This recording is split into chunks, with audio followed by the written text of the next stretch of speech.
Alex Dowling says on Twitter, 2 callers in a row that Ian Dale has hung up on. New world record. Somebody's suggesting that my pay should be doubled after that last hour, which even I wouldn't go so far as to suggest that, but thanks for the sentiment. Now, we're going to talk about something that in 15 years on LBC I haven't talked about, and I'm not alone in that, because the world's media seems to be turning its eyes away from a conflict, a war that is happening in Africa. It's not the war in Sudan, it's the war in the Democratic Republic of the Congo. It's something that I'll admit that until we decided to do this hour, I knew very little about. I'll probably demonstrate over the next hour that I still know very little about it, but we've got people with us who do. And of course, there'll be many of you listening who may be exiles from the country living in Britain. We'd love to hear from you as well. And also to answer the more general question, well, why don't we take any notice of wars like this? It's the 11th biggest country in the world by land mass.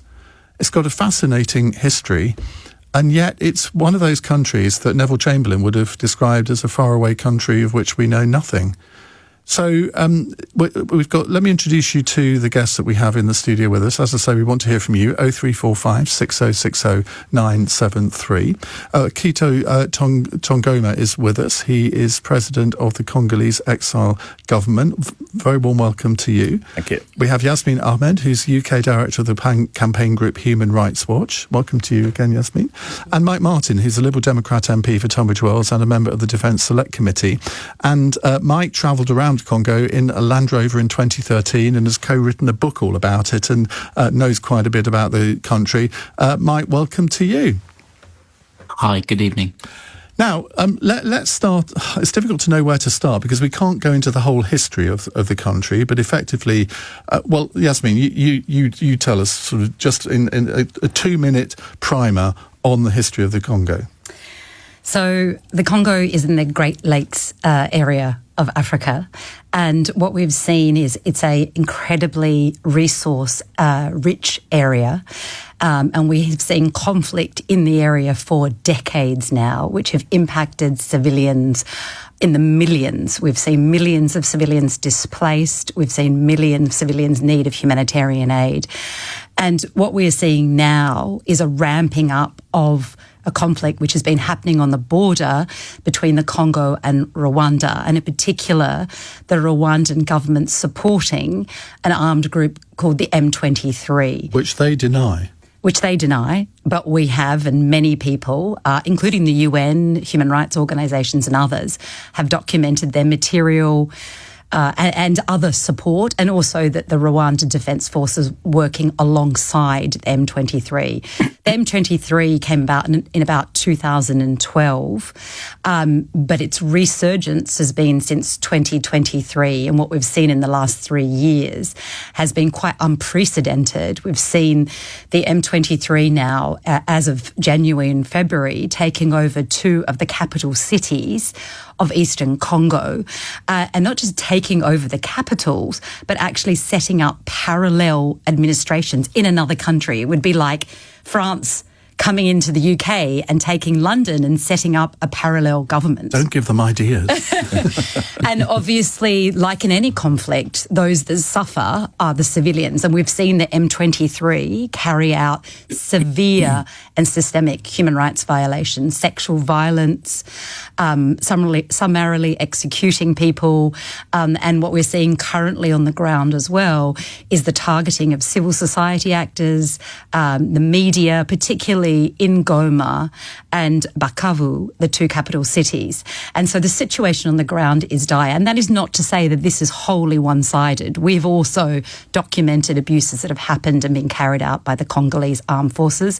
But it's critical now. We're at a critical stage. And I think governments around the world know that Rwanda needs to be told loud and clear that they have to end their support. This cannot keep going. And we have seen some action, but it's very, very late and not significant enough, I would say.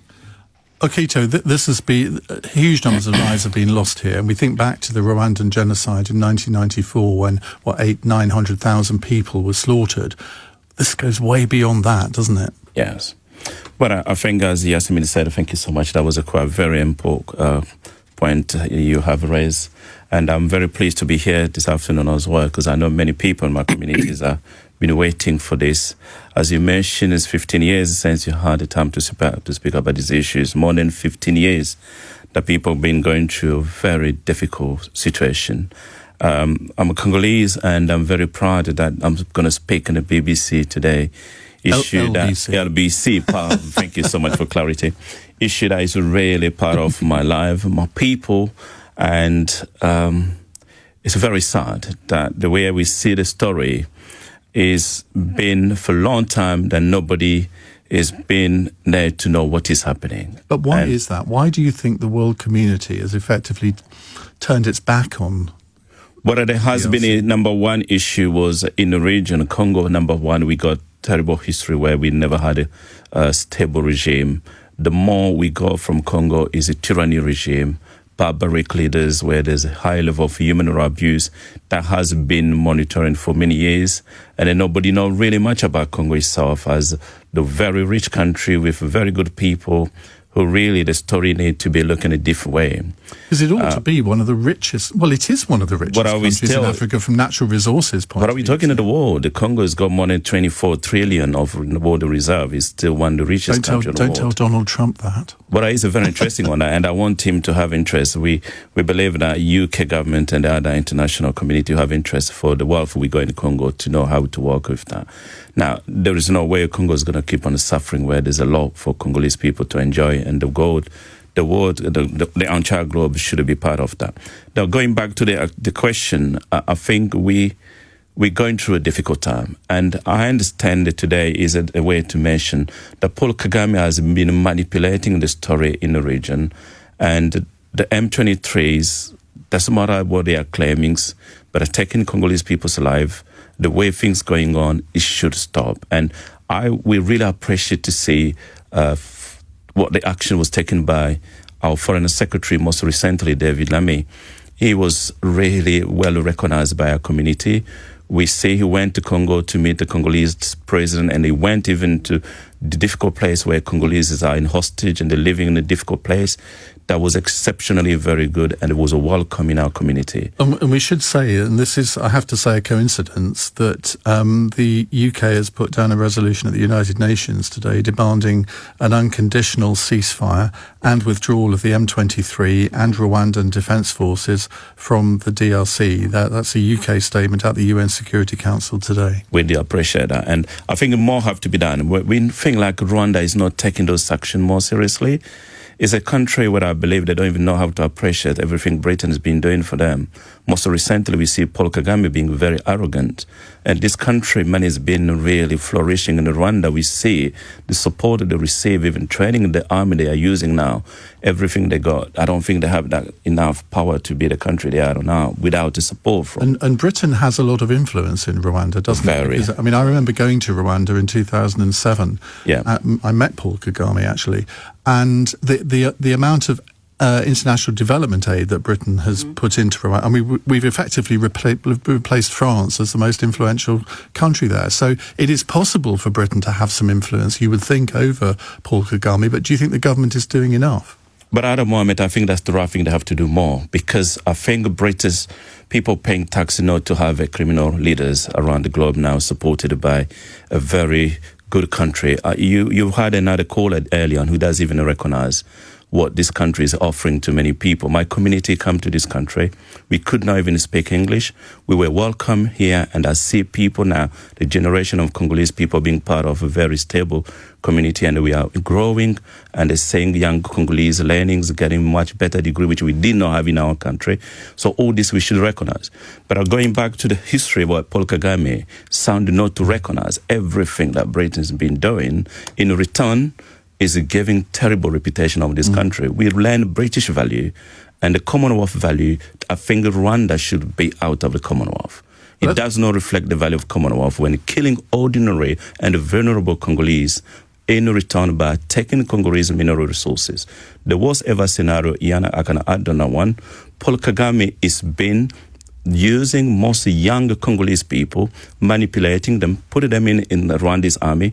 6 months after, they're going to be the one going to be rebel to start killing their own people in Congo. It's been using manipulation, exploiting more vulnerable young Congolese people because of lack of education on the ground, and they're using a different way by using Congolese minerals.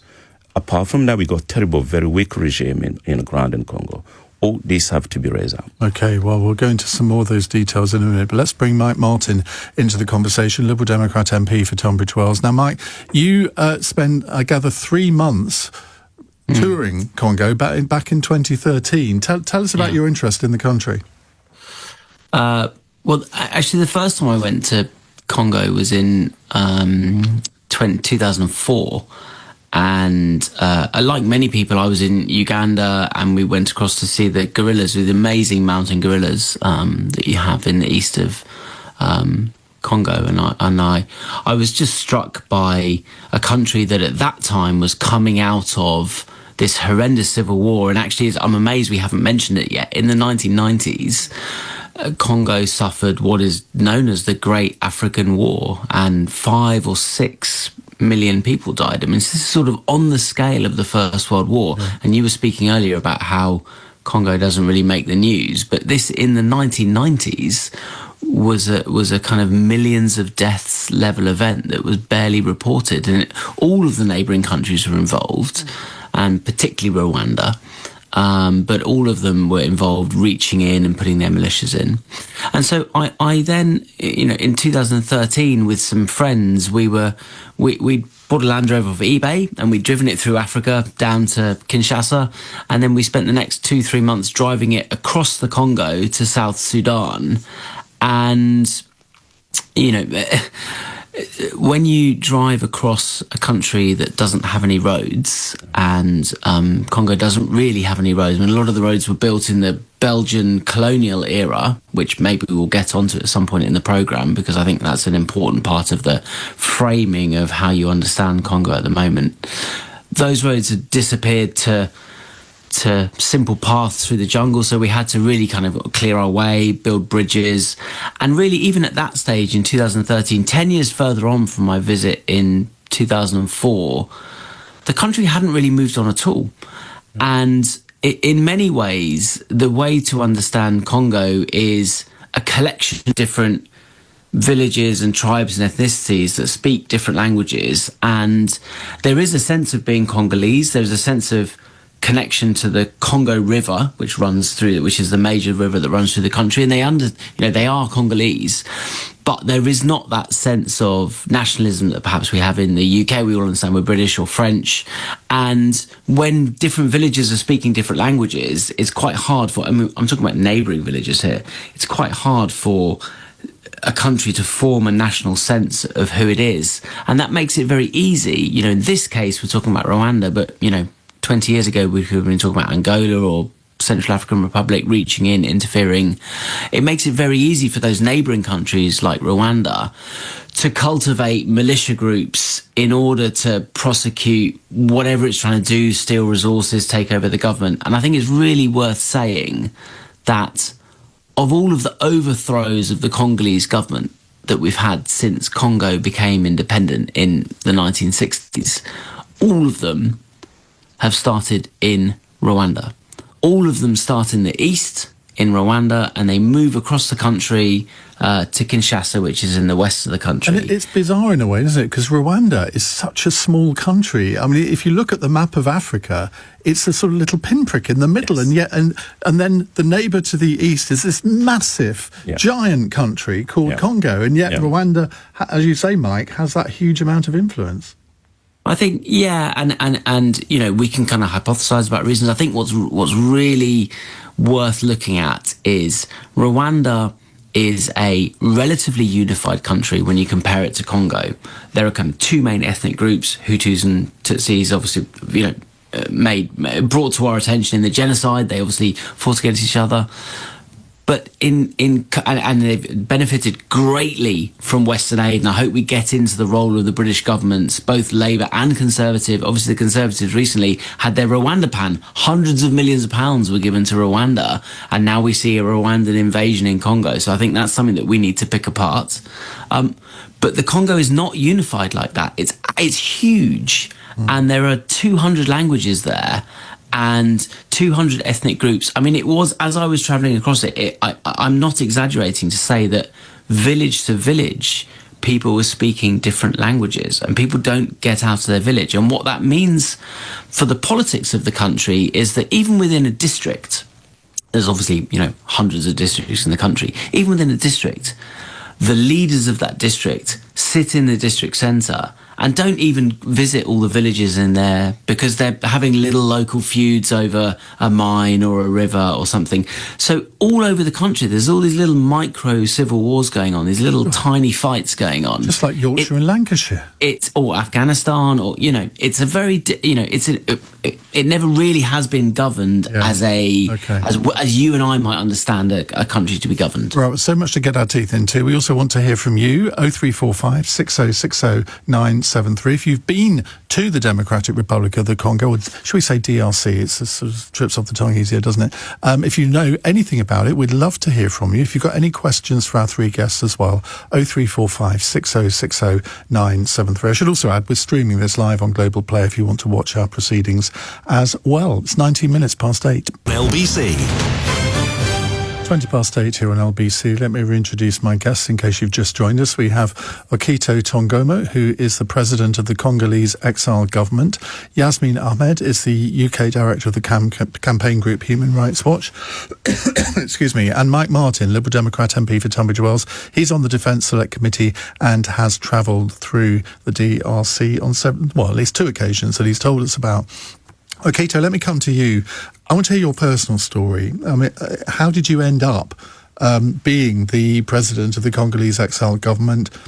You obviously grew up in the DRC. Tell us your story. Thank you. I think I'm very pleased to mention this today. I left Congo in 1997 when I came to this country. We had Mobutu was leading the country. And when I came to United Kingdom, I came as an ordinary person who were looking for safety. I was recognized by the authority. And at the time, we had a very massive, big community of Congolese people here in the United Kingdom. There was an issue between us to deal with unity, and there was a number of issues affecting young Congolese as well. So we had a problem for integration. So my work was number one when I went to university, because I went to Middlesex University. I was very lucky when I went to Tottenham College. I was very lucky to have quite very massive high grade, and I was given a conditional offer to study in Middlesex University, where I studied computer science. Then at the same time, as a young person, I had a quite very good So how old were you when you came here? I was 26. Right. So we had a quite very good opportunity to access different support. So I moved on with my community to start building a community where had a bigger problem with a language issue. And I'm going to jump on because of not enough time. I remember in 2007, 2008, we had a serious problem. There was a growing number of young Congolese people were exposed to high level of crime. And we were not really moving forward. And the family were not stable within our community in the diasporas. So number one was I was introduced with UK Citizen, which was an organization who bring community together. So we managed to get our community to be part of UK Citizen. That time I was the leader of the Congolese support group, which I'm still leading now. So we managed to go, and we are given good chance to have a very good leadership training, which I think should help my country now. So we had a good community leadership training. So we had a lot of young people and the young Congolese to become community leaders. The issue was to resolve the conflict we had internally. We identified the main cause of this conflict, which is likely to be in our country at the moment, because I understand if Martin was in Congo, there's something unique about Congolese. You have to be in Congo to know how we really interacted to each other. We got different tribes and the different dialects, but those dialects, they are connected to 4 different languages. So when you're in Congo, you can connect to anyone with 4 languages. And the Lingala is well spoken by anyone in Congo. So it's quite very good at Mobutu time. Now, that is an issue where you have to be in Congo to know how we are connected. Now, when I come back to how we managed to get our community organized and myself become leaders, there was a number of issues where we have to resolve. How are we going to have the level of crime reduced in our community and the people going through a lot of mental health? And there was a divorce in our families. We identified the main cause of them were Congolese leaders were sending people here, were politicians with hatred message. And then number 2, we identified there was a musician from Congo. They were coming here and singing in our language, creating hatred in our young people. And that was easily manipulating young people like Paul Kagame is using young people in Congo at the moment. So what we did was we banned Congolese music, number 1. We said we don't want to see Congolese music in the United Kingdom in our community, and we don't want to see all Congolese politicians with hatred message in the United Kingdom. We managed to work with local authorities. We had a good support of United Kingdom support. It's a grateful country when we say the way they support community, and we had a stable community. And as a leader, I was leading the initiative and how we started with the plan. 20 years now almost, we had a very successful community. We see young Congolese people changing, and I was elected as a leader of the community at that time. Now, the issue raised a serious concern that we have to get involved at a community from Belgium, from France, and from United States, and Germany, almost all other Europe. So I walk around all this country to bring our community together. And from there, I was elected as a leader of the Congolese community more than once, and then I was also elected as president of the Congolese Exile Government. How many Congolese people are there in the UK? We're talking now almost 120,000. Really? In the United Kingdom, yes. That's a lot. Yeah, we got a big number. And compared to other countries in France, Germany? But in France, we got big concentration in Belgium. Both France and Belgium, we're talking roughly more than 500,000. Right, because of course Belgium is a former colonial power. Yes, there's a massive community there. So we have a really massive community in the United Kingdom, and now it's also growing with young people born here. So we got a very stable community really in the United Kingdom, and we're talking about Germany and the different part of it. And is there a hope one day that, I mean, I imagine a huge number of the community here have been born here, have never even been there, but is there a hope one day that that peace will be restored and that people will be able to return or even go for the first time? It has always been a hope. And we've been working hard to see stable Congo so we can have people return. And then now there is a need for Congolese and the diaspora to go and help the country with what is going to happen now. There's a need for negotiation to resolve the conflict. And I think the knowledge and the expertise that we are having from Britain and the different countries as the diasporas is really a very positive, that could be a good outcome for the country at the moment. But what we see, the regime is scared of the talents and the potential that we are having as a diaspora, and especially those from United Kingdom. So we're thinking that there's a time now where we have to start thinking, because we had a long meeting where we believe that this time has arrived now to see how we can participate and help the country. To see young people being manipulated by Paul Kagame and creating a movement where they are killing their own brother, their own people, and they're claiming to be rebel for no reason, like M23. When you ask them what they are claiming, it does not make sense. Well, let's talk a little bit about the situation as it is today. Yasmin Ahmed, let's bring you in here. Britain has made this statement at the UN Security Council today. I have read over the past few months, it sort of seems to have crept up the international agenda a little bit. But what in practical terms could be done by the international community to try and bring this war to an end? Well, I think, firstly, it's really important, and picking up what other guests have said, I think Rwanda for decades now, particularly since the genocide, has been built up and very purposely been branded by Paul Kagame as a development darling. And many countries in the West have seen it that way, as a stable, a very effective and efficient development partner. But what that masks is the repression inside Rwanda, significant repression that Human Rights Watch, Amnesty and many others have been documenting now for decades. And what we're seeing, just going back to what we were talking about before, is that exportation of that oppression now into Congo that we've seen through the M23. We're seeing exactly, I mean, I was in CHOGM, for the Commonwealth Heads of State conference. And, you know, the UK government at that time, we were urging them at that time, because this was happening. The M23 were active at that time, supported by Rwanda. We said you should not be having CHOGM, the Commonwealth Heads of Government meeting in Rwanda at the very time that they are carrying out these abuses in the DRC. And yet everyone came. And at the same time, we know we were sitting there at meetings, and only meters away from us, journalists were sitting in detention. Street children had been swept off the streets because it wasn't what the image of what Kagame wanted. So I would say that and then obviously, as has been mentioned, the UK government was also very, I would say, wrong-footed, both from the perspective of holding Rwanda to account, but also in terms of their international obligations, by having a deal and spending millions of taxpayer dollars on what has been a failed but unlawful deal with Rwanda, where they were trying to expel all asylum seekers. Well, it's interesting that you bring that up. I mean, Mark Martin, let's talk about that for a second, because the fact that deal has now been rejected by the new Labour government, I mean, it seems to me, I'm not quite sure where they are in terms of how much they're going to have to pay in compensation. I think there are difficulties between the Rwandan government and the Labour government over that. But Mike, that actually means that we have less influence on Rwanda now, doesn't it? I mean, I suppose that's one way of looking at it. And the other way of looking at it is that we've given Rwanda hundreds of millions of pounds, and that's money that they can use to... I'm not saying they have done this, I have no evidence for this, but it is money that they can use to equip their armed forces to pursue their foreign policy objectives.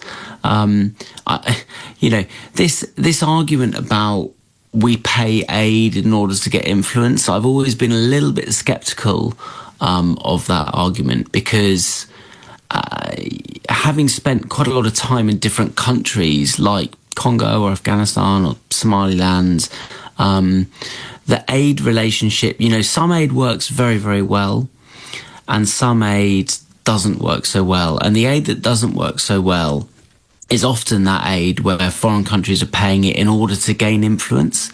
And because the country knows that the Western power or the European power is paying it to gain influence, they can then actually effectively do what they want. They'll take the money and do what they want, because they know that the Western power is doing it to try and achieve something or to gain some kind of influence. And so actually it's the least effective type of aid when it's given in order to have some sort of long stick to poke around in the country. But the UK's had a really long-standing blind spot, I would say, frankly, for Rwanda. The Tony Blair Institute, obviously the former Labour Prime Minister in the UK, has done a huge amount of work in Rwanda. As Yasmin said, development darling, it's the perfect phrase that Yasmin's come up with. That's exactly how it was seen. And what was ignored was the repression by one community of the governing by the governing community of another community,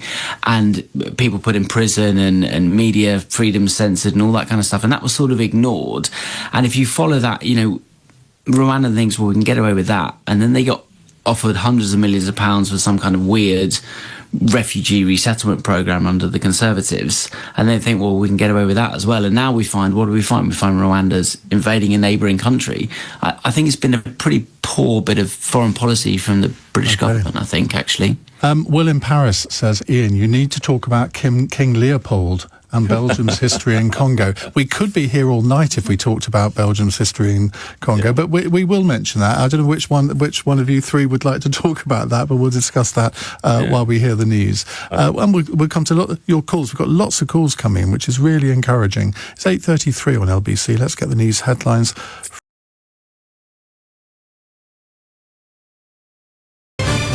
We're talking about the Democratic Republic of the Congo and the war that is happening there. Okito Tongomo is with us, President of the Congolese Exile Government. Yasmin Ahmed, UK Director of the campaign group Human Rights Watch. And Mike Martin, Liberal Democrat MP for Tunbridge Wells and a member of the Defence Select Committee, knows the country well. Right, let's go to some calls. If there is a reason to bring in the Belgian colonial era, we will do. But I am keen to get to the calls. Let's go to Charles, who's a new caller in Beckenham. Charles, hello. Hello, sir. Thank you very much for taking my call. I am somebody from the Democratic Republic of Congo, and I lived quite at around the border of before I came to this country in 2007. As a result of flight of war, having spent 10 years in a refugee camp in Zambia. Now, thank you so much for addressing this, because really the Democratic Republic of Congo, and I wish that so many British would go there, but I know that because of French, the British people do not know really, they really don't know what's going on. I'm sorry, and I'm so sad that the Congo is in such a situation. What I would like you to do to help people with is to ask them what they think, as you said, what they think Britain can do. We know that Britain or the United Kingdom is a very strong country, including America and France, and what should be done? There are many issues. I just want to mention few of them. One being, people in Africa want to cling on power. Those presidents, once they are elected, they sit on. They drag all the brothers and sisters and. brothers-in-laws and sisters-in-laws and all those people, and they sit, the country becomes theirs, while other people are suffering. The power has been always centered in Kinshasa. When people are in Kinshasa dancing, drinking, having good bread and feasting, people in places like where I come from are having absolutely nothing. Go to the Democratic Republic of Congo, you'll see the true pain and the true poverty. Okay. That's number one. Well, number two. Okay, Charles, get your number two. We can't go beyond number two because of time reasons, but do carry on. Okay. Number two, the wealth in the Democratic Republic of Congo may be the reason for all this. It looks like the West doesn't. It seems like wealth is being dragged through Rwanda, and then nobody is saying that. Nobody is trying to address that. That's number two. Number three, people that flee from war. When you flee from war, you don't know where you are going. You have absolutely nothing. And just like one caller said, people arrive in those places, they give birth, they stay there. People that came from Rwanda, they stayed in the Congo, and then they have given birth. Now, telling them that you are not Congolese is becoming so difficult. So what should be done? All right, well, let's ask our panel to answer that question very briefly, because I want to get to another call. Yasmin, let's start with you. Well, I think this UK government does need to be given credit, as has been mentioned. They have taken some very strong steps. They have paused bilateral aid, except for aid that's absolutely critical for the survival of people in Rwanda. They've ceased attending meetings that are being held by Rwanda, and they are limiting trade with Rwanda as well. And we've also seen the EU carry out sanctions over the last month or so, as well as the US, on M23 officials as well as Rwandan officials. And we saw just recently the EU sanction the CEO of the state-run Rwandan Mines, Petroleum and Gas Board for exploiting armed conflict through the explicit exploitation and trade of natural resources. And I think, as the caller mentioned, this is also a lot about what DRC has to offer people and what people can exploit from the DRC. And what we're seeing in this current context is that Rwanda and the M23 are exploiting Rwanda, and we're seeing them not only taking over capital cities, but taking over also mines and other places. So I think the international community has a very, very important role. The UK government has stepped up. We need to see sanctions now. We haven't seen sanctions from them. But they need to be continuing, as you said, at the Security Council and elsewhere, concerted action alongside the EU and the US so that Rwanda... Is aid still going to Rwanda from the UK? So what they have said is that they have suspended bilateral development aid, but core humanitarian aid for the most vulnerable in Rwanda will be kept going. OK, let's go to Tim, who's an e-caller in Durham. Hello, Tim. Hi there, and thank you for talking about this issue. It's, as you've already said, it's not getting much coverage on a lot of media, so it's really great that you are doing this hour and making people aware of what's happening. So I'm the CEO of a small charity called World in Need, and we help to support a school that is actually in Goma, so it's right in the the eye of the storm of what's been happening out there. In the first few days, the communication was really difficult. We couldn't get hold of anybody and we couldn't find out what was going on at all. Fortunately, things have stabilised in that regard a little bit, and we are able to now get WhatsApp communication with people, but we're still very unaware of what has happened to all of the sponsored children and all of the children, some of the children at the school. The school is back open right now, and we're told that the rebels actually want the schools open. They want things to be operating normally, but the attendance is very low currently at the school, and we're not sure whether that's because people have fled or been harmed during the conflict, or exactly why. But the main challenge that my partners on the ground are telling me that people have right now is that, and I'm not sure whether anybody's already spoken about this or not, but whilst a lot of systems like the internet is back up and various things are kind of operational, the banking system has been quite badly affected. I think, I don't know whether that's because Kinshasa have chosen to shut it down or exactly what the details are there, but the issue is that people can't get money to buy food and water and essentials. So the food is available in the markets and water is available, things that people need are there, but because people aren't getting paid, they can't work their jobs, and even if they can, they can't get hold of money out of the banks.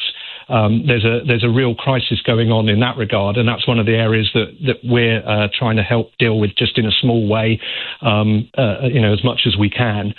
The other thing that I think is quite pertinent is the whole issue of child soldiers. So I haven't visited DRC myself, but I have been to Uganda 9 times. And I've previously met former child soldiers in the north of Uganda and heard just absolutely horrific stories, things that, details I won't go into unless you really want me to.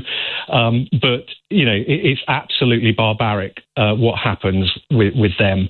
And I'm told that right now in Congo, the rebels are forcing boys to join the rebel forces, and if they won't go, they are just shooting them dead on the spot.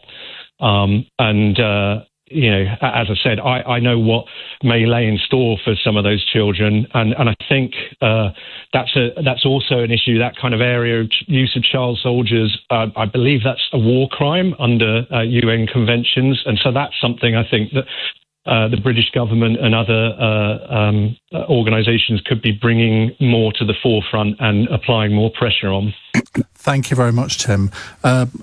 Tricia in Antwerp has texted in to say, there is a statue of King Leopold outside my window here in Antwerp. He was a very wicked man, the atrocities he inflicted on the Congolese people, yet his statue remains here.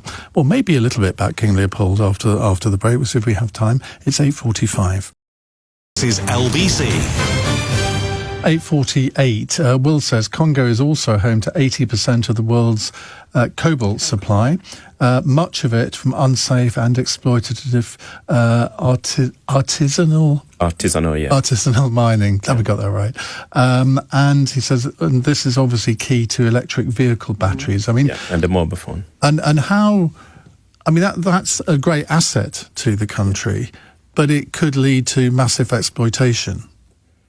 Yes, Ian, I think that's something we have to mention.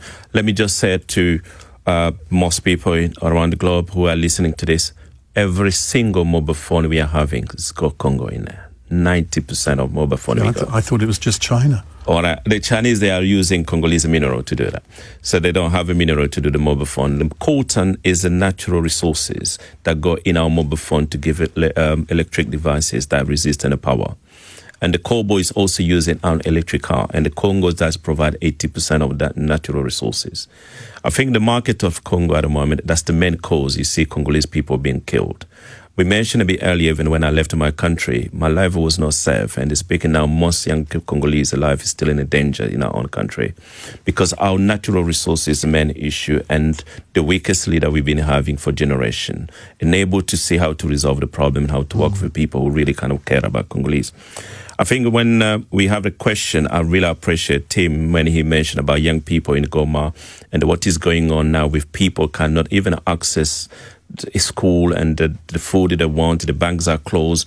All those issues is the most dangerous time in the Congolese people, and it's the right time for us in the United Kingdom and around the globe to see how we can help those people there. This is a place where we're talking two big cities with more than 7 million people. And the people have left the home now, living in the difficult places. Young people cannot access the school and the different means.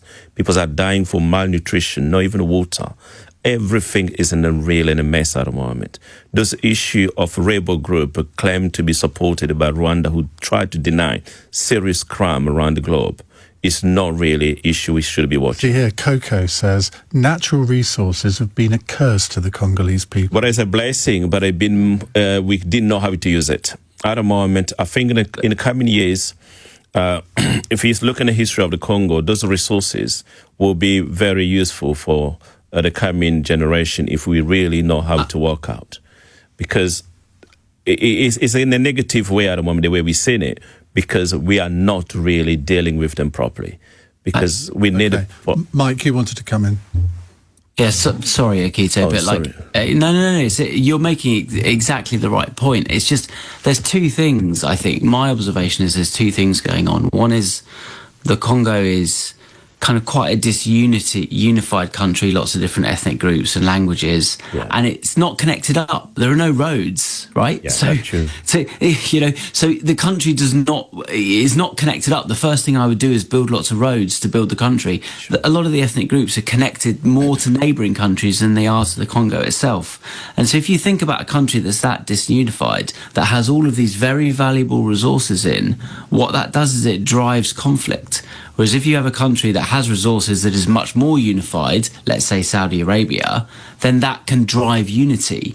And so it's those two things together. It's the resources that are spread out and the disunified country and of course colonisation. Absolutely. I want to bring in another caller. Sure. Is it urgent?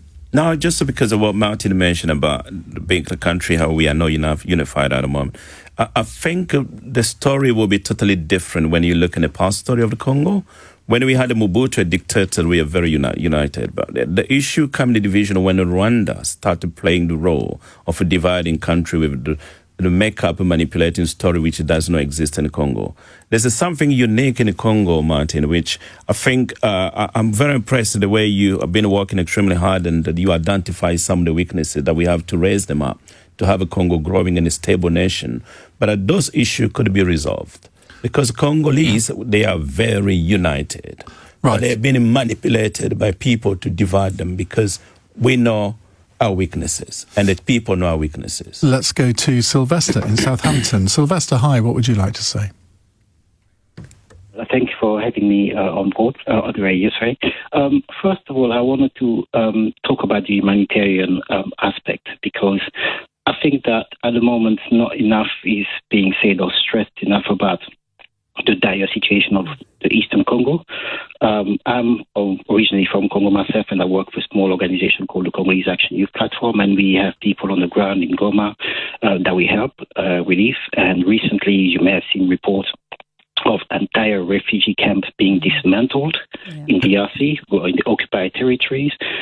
Activists are being persecuted, and as others mentioned, forced recruitment of school children, etc.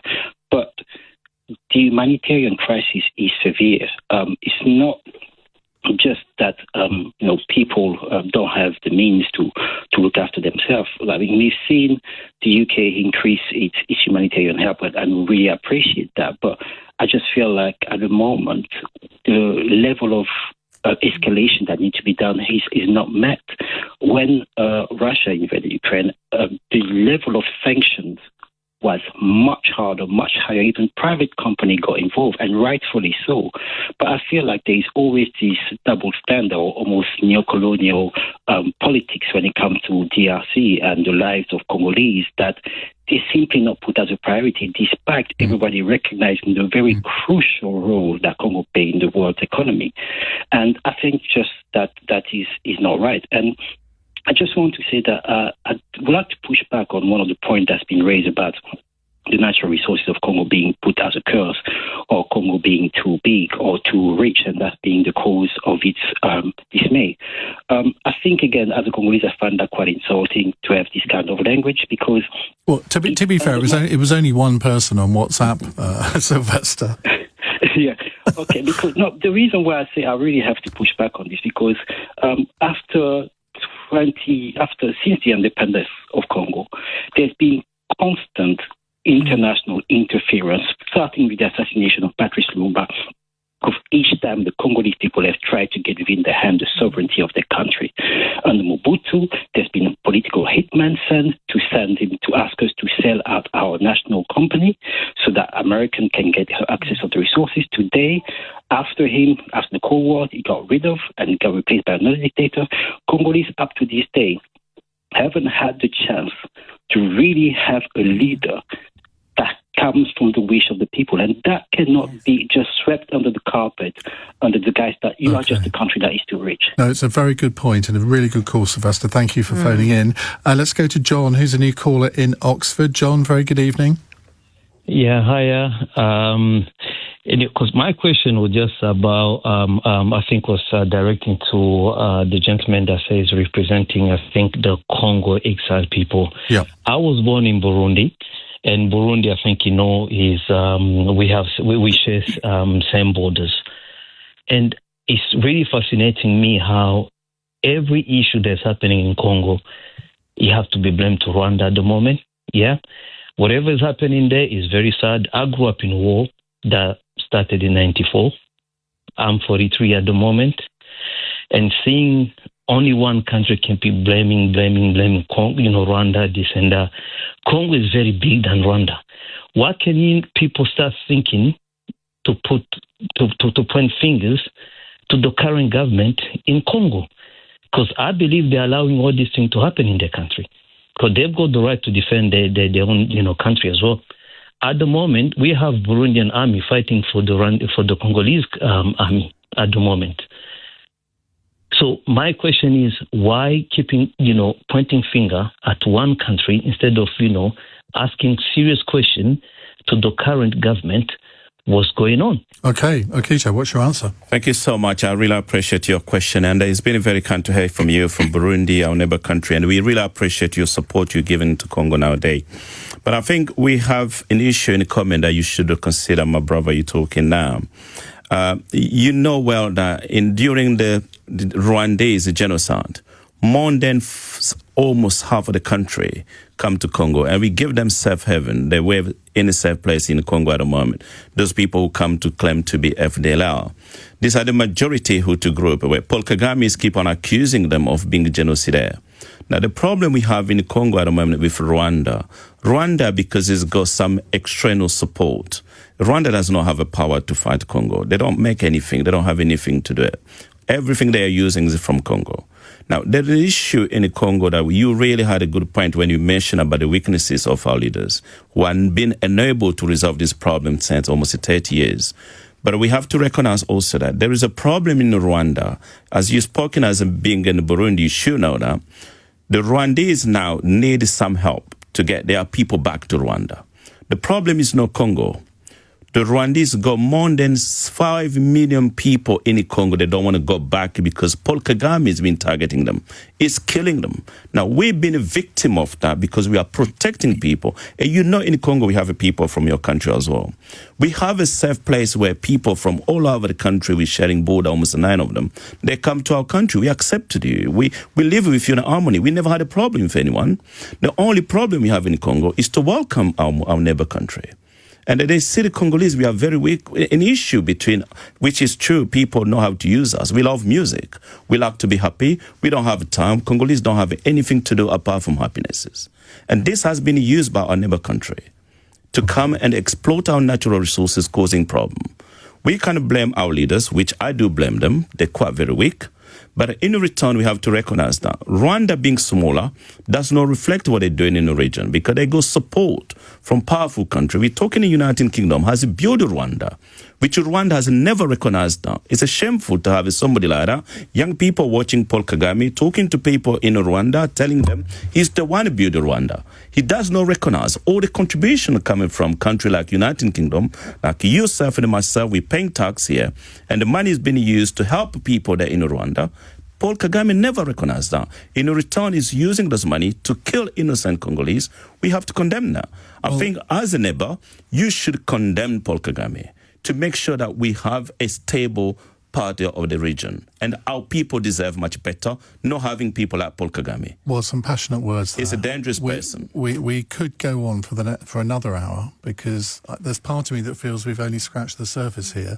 We still haven't mentioned King Leopold, but people can look him up and see what he did. But Yasmin Ahmed, Okito Tongomo and Mike Martin, thank you very much for making this, I think, a really educational hour, and I hope our listeners have appreciated it. Thank you very much indeed. Well, coming up in the next...